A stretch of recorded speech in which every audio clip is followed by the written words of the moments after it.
movie kind of shows how we have altered the earth in multiple ways. And there are some scientists who think we've already crossed over into the Anthropocene, where there's no going back from humans being the biggest impact on the planet. I also thought it meant that. Okay, good. So does it mean something else? No, I just for those who haven't watched it yet or don't know, haven't heard, I've never heard that word before. Yeah, it is different. I guess it makes sense when you see other eras called like the Holocene era, things like that.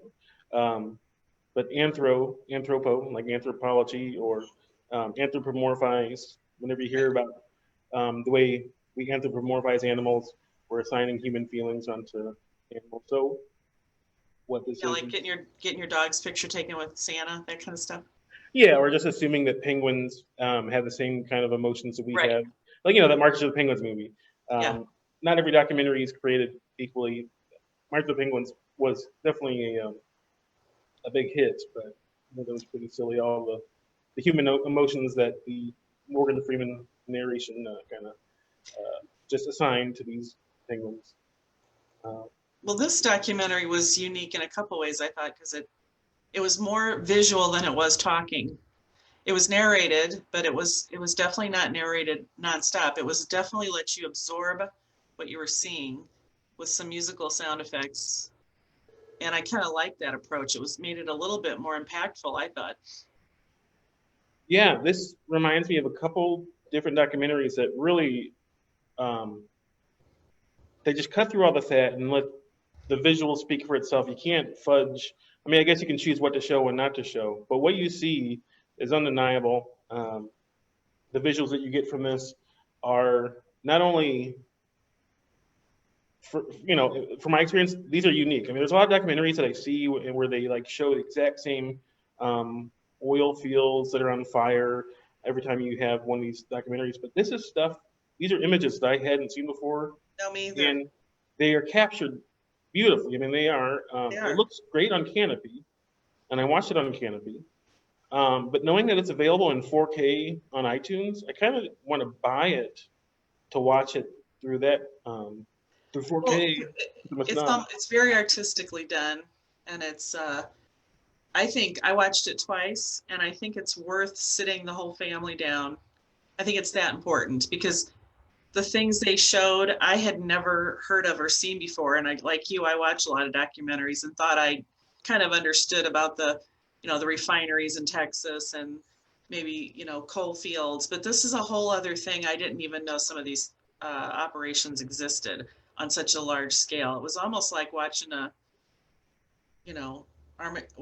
what am it's I like thinking science fiction. It's it's basically like real life science fiction. Science fiction. I almost didn't believe it was like Mad Max or something.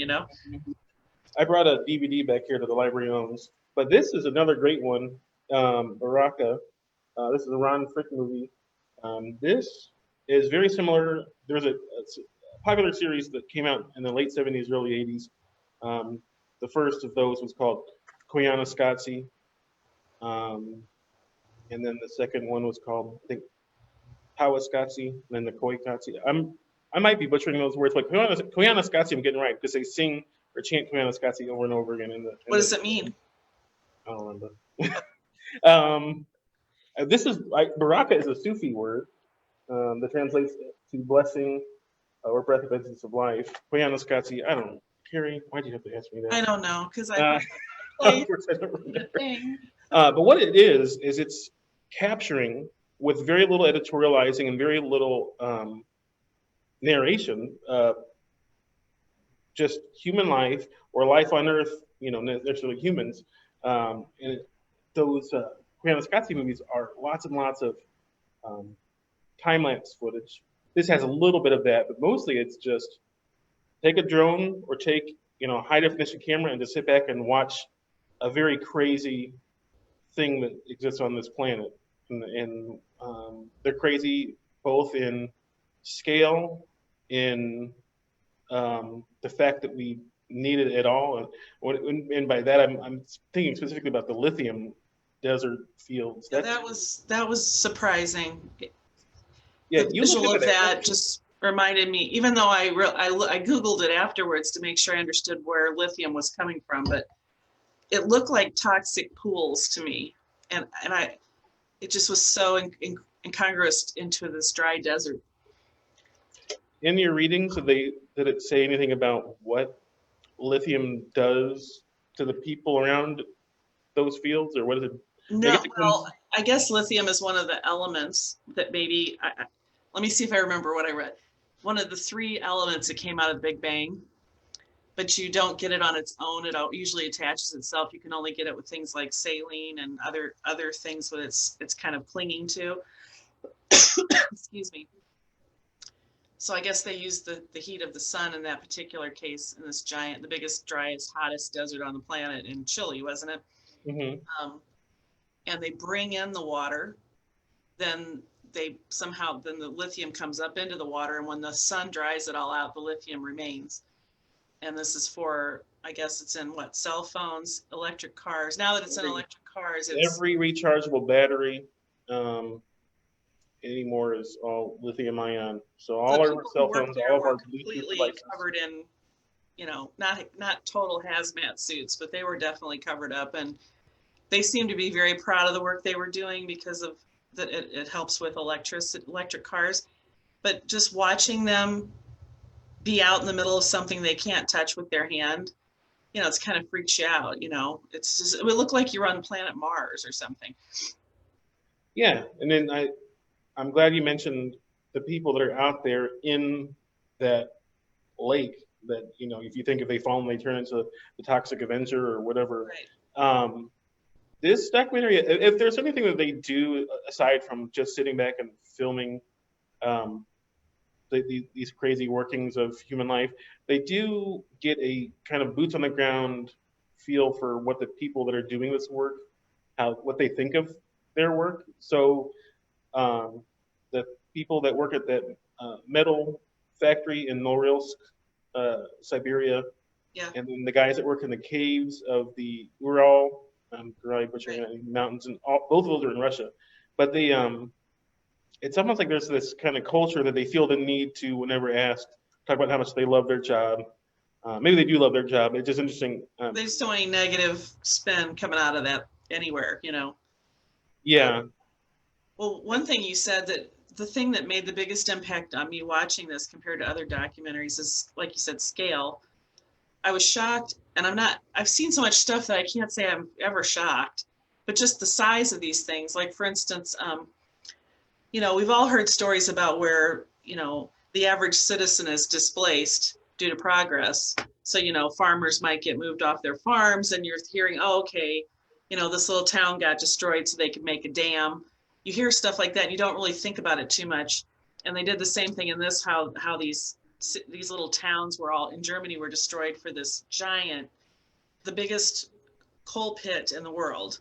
And you're thinking, well, okay, one little town with a few farmers, but then they scaled back, that the camera scaled back and showed the actual size of this pit mine and how many towns have been displaced. And I had the same feeling you did. I thought to myself, it looks like insanity. It looks like, why are we doing all of this? It doesn't even, when you see that scale, you don't understand why. It sounds different when you just hear about one instance. yeah.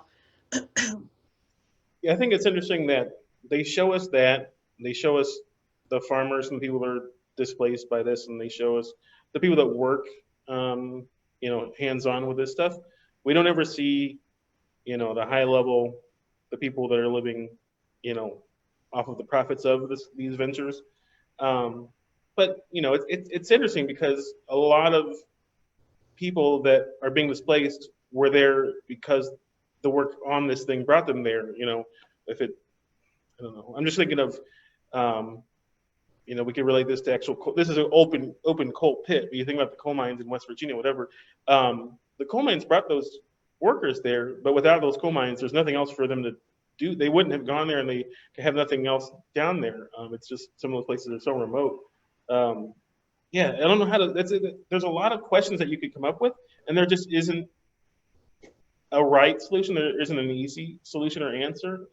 It's definitely a conundrum that we're going to have to figure out as humanity. I think it was also interesting. Well, I don't want to jump too far ahead. There was, I got to turn your phone off, Cary. The movie opens with and closes with these tusks that are going to be Right. destroyed. And it's interesting how well that ties into the movie that we watched last week and talked about. That was about so Genesis 2.0. It largely features these guys out in Siberia digging up mammoth tusks, and the same artwork that they were showing, just still images of, in that documentary from last week. In this, they show very nice close-up. Right. And they interview the guy who does it, but they show these close-up pictures, the close-up footage of this very insanely ornate little carvings and statues. It's all one piece, and it's an entire series of like tons of little figures. And it took the guy and his coworkers or whatever 10 years to create these things, and they're making these out of mammoth stuff. So I think he somehow, or he makes mention that he vowed not to use living animal tusks anymore, just mammoth tusks. I'm not sure why they showed that, if they meant that it's okay now. I mean, I guess it's okay. It's all existing stuff in the ground. I wasn't sure, they didn't show too many double sides of the coin through this. Most of the things they showed was just the negative impact. Right. So I wasn't sure if this was supposed to be a redeeming thing or not, or the fact that people want it at all, and will spend millions of dollars for it. Yeah. Tusks are tricky. I mean, there's very specific parts of the world where they use that for basically a kind of mystic purposes and for holistic health and that kind of thing. And it was interesting how the lady who worked for the organization that was working on confiscating and destroying these tusks, she was saying that we're doing this work, but this is a global decision. We can't just have this one part of Kenya that's agreeing to stop both hunting elephants, but also stop buying and using tusks. It can't just be up to this part of Kenya. It has to be, everyone has to be on board with us. And so that's kind of the tricky part that we're also in, where whatever it is that we decide to do, we have a whole planet that's got to get on board with right. what the goals might be to solve some of what we see. We were, as far as discussing different chapters of the book, and some of the questions we raised, about how Darwin didn't necessarily see everything that was happening in his own lifetime, and how can we relate that to what's going on. I personally think that scientific facts do not have the impact on people that aren't sure or don't agree than these visuals do. You can't argue with what you're seeing. You may say that you don't think it matters, but you certainly can't argue with the scale. And I've never seen this before. So I learned something I had no idea existed, which made me feel like, I was surprised at how much it affected me, Yeah. I mean, I think there's also a lot of people, just in this country that probably wouldn't say that it doesn't matter, but they might say it doesn't matter enough to them to make them change the way that, I'm not going to, apparently I can't finish sentences here, but I was just thinking, those guys in West Virginia that need the coal mines for their livelihood, if it's not there and there's no other job prospects, they can't exactly sell what they have. No one wants to move there and then go uproot and move things. Like if you own a house in West Virginia and no one else wants to move there, how do you displace yourself? How do you go somewhere else and start a new life or new career? You basically have to walk away. I mean, right. So each of us has one life to live, and to ask me to stop eating meat or asking me to stop doing whatever isn't quite as big an ask as asking the coal miners in West Virginia. So I get it. I get it, and it's tricky to try to convince everyone, not just the people that think they mean well or the people that want to buy carbon offsets while they keep living a lifestyle that isn't exemplary of what they want to put across.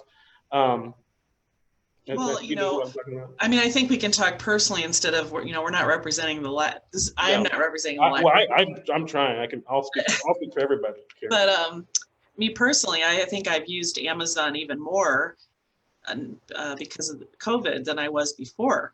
And when I watch this movie, I'm thinking to myself, what am I doing? When am I going to put a stop to this and get things like paper clips delivered to my house. I mean, I realize everybody doesn't do that. I'm not saying this is commonplace, but a lot of people do. And this really made me even want to downsize more, and get solar panels. I just, what does it take to go from those feelings to action? Yeah, I don't know. It's all tricky. I mean, I think the way this movie is narrated by Alicia Vikander, she plays Lara Croft in the new Tomb Raider movie. That's the only thing I know her from. But the last line in the movie, in the documentary here, says that, just having the awareness of the dominance that humans have over the rest of life on this planet is the beginning of change. So, I mean, hopefully we don't just watch documentaries and talk about it. We can see something like this and start putting things into action. We can see something like this. Um, I mean, I've seen examples of documentaries changing the world. I mean, I think that our entire food landscape has changed, especially in America, since Super Size Me. Super Size Me woke up so many people and created such a dialogue about the Right. fast food industry that has changed. You don't see the ridiculous, quadruple. Well, you see somebody still doing the quadruple bacon deep fried cheeseburger. Um, but at least for some period of time, McDonald's started introducing um, salads and other healthier options. I think they've ceased all that now and just have nuggets and burgers and fries anymore. And Apple, you can get apple slices There you go. if you Well, want. and a lot of people have, obviously not everyone, but there are a lot of people that have big screen TVs, which makes the impact of what you're watching almost like a movie theater experience in some cases. And um, I don't know. I just think the visuals sells it more than reading it in a book or being told by a scientist or multiple scientists over and over again. It's just, I don't know. I almost think documentaries are the way to go. And I think, was there anything in this movie that wouldn't be appropriate for kids? Because I thought a whole family should watch this and then talk about it. Yeah, I don't think it's inappropriate. I mean, I think that um, my 2-year-old son would get bored to Well, tears, right. you I know. don't think it's for a 2-year-old. No. But I don't think anything was too scary or off. I think it would be all good discussion material. yeah, I could think when my nephews were small enough, they probably would have thought that gigantic excavator in Germany would have been pretty cool. Like, wow, Well, that excavator was mind blowing. I mean, I really thought I was watching a sci-fi movie. it is. I, I When had you no zoom out and idea. you see the different levels and all the stairwells Yeah, on this yeah. vehicle, like what? I have It's seen that insane. sci-fi movie. That is insane. The movie Dune was delayed by a Yeah, year, but I felt like I was watching a scene out of Dune right, just watching this documentary. It is wild, right. and it just shows you the scale and the scope of how quickly we're changing Earth. To use that vehicle and to spend the amount of money, and they said they had 8 of them. I Yeah. think that's what they said. The amount of terraforming that thing's doing is really insane. We're changing a lot. This documentary goes into just little snippets across the world. We have a little scene in Italy where we're, digging marble out of, the side of this. But Carrara, Italy has been Yeah. digging marble since, or quarrying marble since before Michelangelo. And then I almost said artillery. The the machinery that they have trying to dig that up can't even. I know. It's biting off more than it can chew. It's trying to scoop up this marble and it's tipping I itself thought to over. myself, that just, yeah, that was so typical. It's like, just cut the thing in half. And it's about rushing and money. It's not about, they had no safety gear on. They're up there next to it with their, just like in the different parts of Africa. I don't know if it was East Africa or West Nigeria where they were doing the logs and the having Yeah, the, that was nice. Lagos. yeah. And a lot of the workers were barefoot. I mean, that must have been multiple injuries all the time in children. And, Yeah. that's just not, I mean, I'm a history major, and you learn about Victorian era children working in factories, and you're appalled. And you just see that stuff still going on all over the place just because it isn't happening right here where I live. Well, while you're appalled, I break out into song because there's a lot of, either Oliver the musical or what else takes place in Yeah. those times. Yeah, I get what you're saying. Yeah, it's hard not to make light of something like this because um, I think it's hard. It's a hard truth to deal with because, um, you know, I don't. For the lithium issue, like how do you solve not wanting to use a cell phone? Like we get another cell phone every 2 years, and then we hand down our old cell phone to our parents or nephews or whoever, and then that one gets aged into obsolescence, and then we keep getting more. So Well, they're all piled up everywhere and yeah, products. they talk about tech litter briefly in that one Yeah. landfill in this documentary. Was it technofossils? Yeah, technofossils. So Well, I was realizing when I'm watching this, I'm watching the coal, and I'm thinking, I have no idea where my electricity comes from. I do not know how it gets from the company to me. I don't know where it's sourced and how it's sourced. I just turn a light switch on. mm-hmm. But I actually couldn't say how or where that was generated. I don't think any of us know. I think that's what makes it so easy for us to say, Some this people is way too it big. can be known. We just you and I don't know. So No, we but have I mean, I just think it's easier to push it off when you don't know the details and you're not in close relation to where you're getting your resources. we have a video as part of the Earth to Edwardsville read reduce recycle. It's going up next week. I can't remember the man's name. Brandon. Oh, Clayton has a question for us. Do you think robots will eventually do mining of rare earth materials or rare earth minerals? Um, I think when you say do I think robots, I think robots are going to be doing a lot of things. Anything that we could be paying humans to do or other machinery that requires humans operating them, that's all going to be automated for sure. Just a matter of time. And it's if it makes fiscal sense for the companies to have either robots or automated machinery mining anything, then yeah, I think it's just a matter of time. Unless that there's some kind of regulation that stops companies from doing that, then of course things are going to be um, done through automation and for maximum profits. That's kind of what everything you see in this documentary, Anthropocene, the Human Epoch. It's all everything that we see is just something that's corporate owned that is just trying to mass produce things for mass consumption. I guess is for Well, lack and of.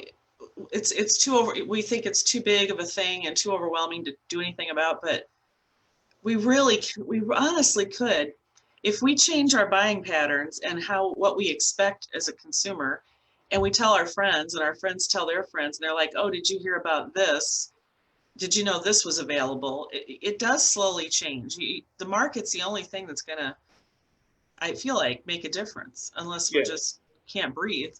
Can't let's breathe. just say thank you, Clayton, for the question. We don't. I'm always happy to get any question from our audience that watches. So thank you for that. Yes. But yeah, we talked about McDonald's earlier, and I think that's also going to be automated more and more as we go through um, the years until the $15 minimum wage. I think that's the biggest criticism of a decision like that is everyone's convinced that corporations are going to just fill those human minimum wage spots with, either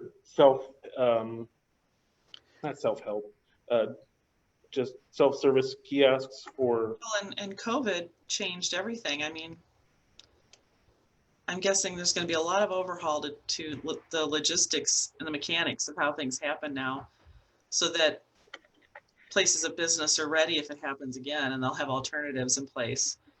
I don't know that everything will go just exactly back to the way it was. And I think that's a out of the blue, unexpected thing that happened that, yeah. I think this is a test run for a lot of different industries to either try something different, um, in the case of movies. So I think it might have made a lot of physical sense for Disney to do what they did with Mulan, the live action version of Mulan, where they just sold early access to Disney Plus members for $30 to watch the movie. And it must have made enough sense for them to release the Pixar movie Soul the same way instead of pushing that back a year. A lot of film production companies just decide to push everything back. Meanwhile, Disney is just on board with selling access to digital access to these movies so we can watch it from home. So yeah, there's a lot that's changing, a lot that people are realizing that they can just do remotely or from home rather than being in person. And I think that's going to lead to some other issues where I've noticed my kids, my nephew's age, they're becoming more and more solitary just because they can do everything either through social media or on Fortnite or whatever games you want to play. And I'm not knocking online gaming, but I think if you do that as everything in lieu of actual human contact, it really wears on your. I mean, we're made and evolved to need some kind of human contact. So. Right, and we do better. It's proven that folks, as they retire and get elderly, even thrive more when they're in multi-age places to live instead of just isolated, or that we do better when we're in a, I hate to say it takes a village, but that's what I mean, and that we're getting farther and far away from that as time goes on. Well, what we're getting farther and farther away from is the actual topic that we got on here to discuss. We are. Yeah, I noticed that.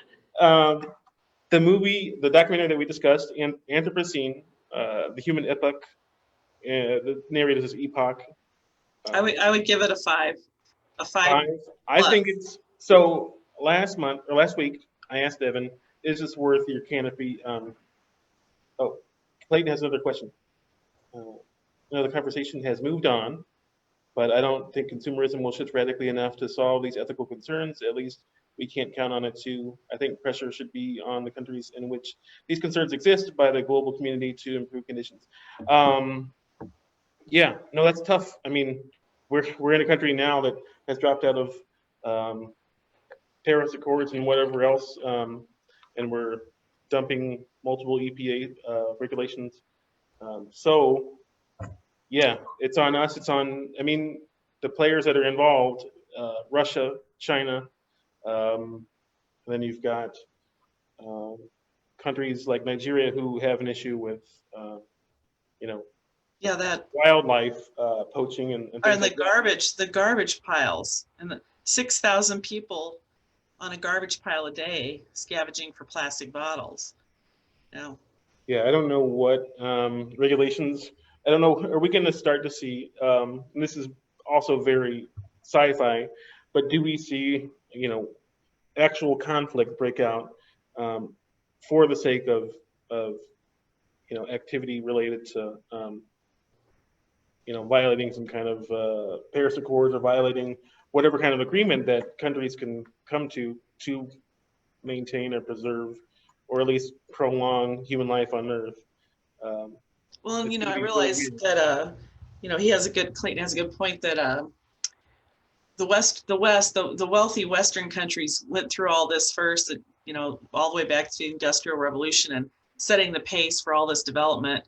And then when the next level of countries come through, they used to be 50 years behind us, and then we're ready to turn around and go, okay, this was bad, you guys all have to stop. Well, of course they don't want to stop, they want to make money like the West. And now we've got China, which is this huge powerhouse, and like we can't, I agree that we need to put pressure, but I just don't think anyone's listening to us anymore as an example.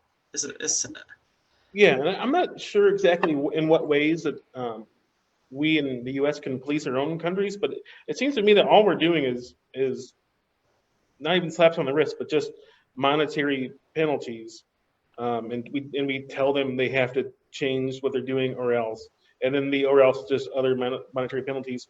Meanwhile, they can make enough profit violating whatever regulations we set to where they can just pay the penalties and just keep going, making more money, and they don't. I mean, nothing changes. So, again, I don't know how to reduce demand. Reduce well, demand, then it's not profitable. And boy, that's just almost impossible. yeah, no, I think you have to really have a whole global campaign to make people feel better about being happier with less, being happier with not buying the newest thing every year. Um, this book didn't go into it. The documentary didn't go into it.